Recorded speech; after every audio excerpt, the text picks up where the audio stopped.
오늘의 말씀은 시편 23편 3절입니다. 내 영혼을 소생시키시고 자기 이름을 위하여 의의 길로 인도하시는도다.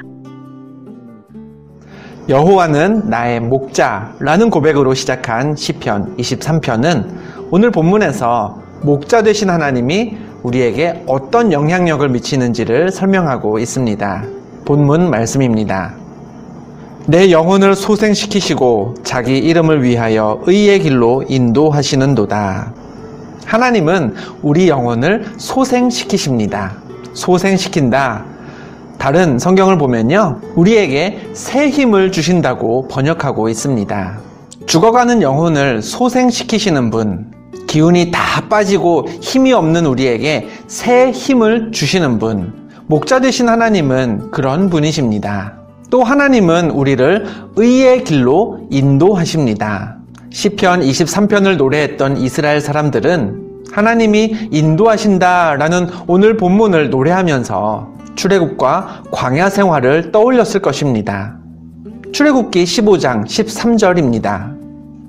주의 인자하심으로 주께서 구속하신 백성을 인도하시되 주의 힘으로 그들을 주의 거룩한 처소에 들어가게 하시나이다. 모세의 때부터 이스라엘에게 하나님은 인도하시는 하나님이었습니다. 대적들의 방해와 회방이 있어도 자녀 삼은 백성들이 거룩한 처소에 들어가도록 끝까지 인도하시는 분이 목자 되신 우리 하나님이십니다.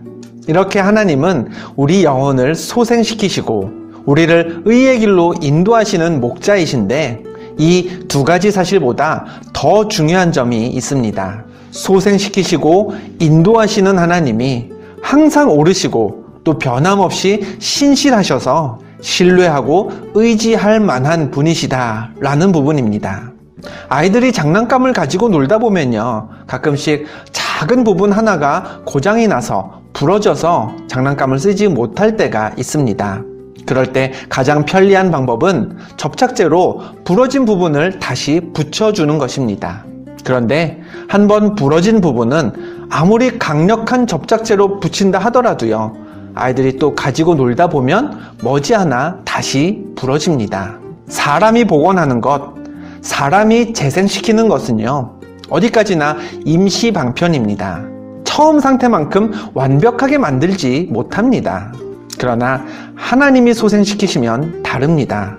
형의 위협을 피해 아무것도 가진 것 없이 도망쳤던 야곱은 다시 형 에서에게 돌아올 때에 큰 재물을 가지고 돌아왔습니다. 상인들에게 팔려서 가족 곁을 떠나야 했던 요셉은 다시 가족과 만났을 때 애굽의 총리가 되어 있었죠. 이처럼 하나님이 우리를 회복시키시고 하나님이 소생시키시면 그 결과는 이전보다 더 좋아집니다. 이전에 누리던 게 아쉽지 않을 만큼 말이죠. 요새는 운전할 때 많은 분들이 아는 길도 내비게이션을 켜놓고 운전하십니다. 실시간 도로 상황도 알 수가 있고 또 과속의 위험도 줄기 때문에 내비게이션을 켜고 운전하는 건 분명 유익한 일입니다. 그러나 아주 가끔은요, 예상 도착 시간을 분 단위까지 정확하게 맞추던 그 내비게이션이 넓고 좋은 길 놔두고 좁고 복잡한 길로 인도할 때가 있습니다. 또 어떤가요? 목적지 근처까지는 잘 왔는데, 그래서 목적지 건물이 어디 있나 찾고 있는데 내비게이션은 목적지에 다 왔다면서 안내를 종료하기도 합니다. 이렇게 믿음직한 내비게이션도 가끔 마음에 들지 않을 때가 있습니다만 목자 되신 하나님의 인도하심에는요, 0.1%의 오류도 없습니다. 우리는 짧은 생각으로 왜 여기로 가지? 왜 이런 길로 나를 인도하시지? 불평할 수도 있지만 머지않아 목적지에 도착해 보면요, 하나님은 항상 옳으시다, 하나님은 선하시다라는 사실을 고백하게 됩니다. 가장 정확한 타이밍에 가장 효과적인 길로 우리를 인도하시는 분이 하나님이신 거죠. 그렇기 때문에 오늘 본문은 이렇게 노래했습니다. 자기 이름을 위하여 의의 길로 인도하시는도다. 네임밸류라는 단어가 있습니다. 이름이 세상에 알려진 정도, 즉 이름이 내포하고 있는 가치와 그 이름에 대한 사람들의 호감도를 뜻하는 말이죠. 그럼 우리의 이름과 하나님의 이름을 비교했을 때 어느 이름의 네임밸류가 더 높을까요? 우리 이름과 여호와 하나님의 이름 중에서 어느 이름의 가치가 더 높고 어느 이름이 더 많은 신뢰를 줄까요? 하나님의 이름입니다. 만약 하나님이 우리 이름을 걸고 우리를 소생시키신다면 또 죄인인 우리들, 허물 많은 우리 이름을 위하여 의의 길로 우리를 인도하신다면 그 회복과 인도하심을 우리가 신뢰하면서 따라갈 수 있을까요? 우리가 하나님을 목자 삼아 의지할 수 있는 이유는 여호와 하나님이 자기 이름을 위하여 일하시기 때문입니다. 다윗은 골리앗과 싸우러 나가면서 이렇게 외쳤습니다. 너는 칼과 창과 단창으로 내게 나아오거니와 나는 만군의 여호와의 이름 곧 내가 모욕하는 이스라엘 군대의 하나님의 이름으로 내게 나아가노라. 다윗에게 하나님의 이름은 결코 지지 않는 이름, 믿음직한 이름이었습니다.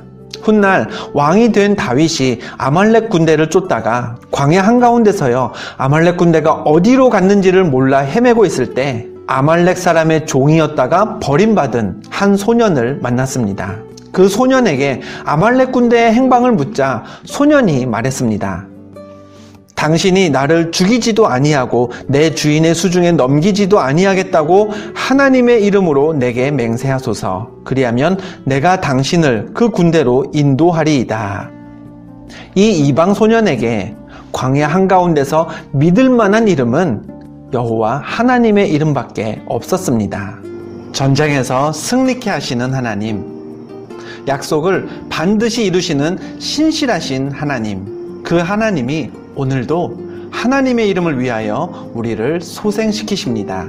결코 흠이 없는 그 이름이 더 영광되도록 오늘도 완벽하게 우리를 의의 길로 인도하십니다. 가정과 일터에 다 무너져서 이제는 끝이라고 생각되는 어려움이 있으십니까? 영혼을 소생시키시는 하나님이 그 이름의 능력을 믿는 우리에게 오늘 새 힘을 주실 것입니다. 중요한 선택을 앞두고 계신가요? 어디로 가야 할지, 무엇을 계획해야 할지 앞이 보이지 않아 답답한 마음으로 기도하고 계십니까? 의의 길로 우리를 인도하시는 하나님이 선한 길로 또 안전한 길로 우리를 인도하실 것을 믿으시고 매 순간 최선의 발걸음을 옮기시기 바랍니다. 하나님이 왜 그런 일을 하시겠냐고요? 다른 이유 없습니다. 이 땅을 만드셨을 때부터 보시기에 좋은 세상을 만드셨던 하나님이 목자로서 여호와 하나님 자기의 이름을 더욱 영광되게 하기 위해 양떼인 우리를 소생시키시고 또 인도하실 것입니다. 그러므로 우리는 하나님의 인도하심을 신뢰하고 따르리라 결단해야 합니다. 염려가 있으십니까? 불안하십니까? 하나님의 이름에는 실수도 오류도 없음을 믿고 담대하게 오늘을 살리라 선포해야 합니다. 우리가 가진 최고의 브랜드, 가장 큰 네임밸류 여호와 하나님의 이름으로 오늘도 승리하는 삶의 주인공 되시기를 축복합니다. 기도하겠습니다. 하나님, 여호와 하나님의 이름에 능력이 있음을 믿습니다. 그 이름의 영광을 위해 우리를 의의 길로 인도하심을 믿습니다. 그 인도하심에 따르며 오늘도 평안 속에 거하는 우리 모두가 되게 하옵소서. 예수 그리스도의 이름으로 기도하옵나이다. 아멘.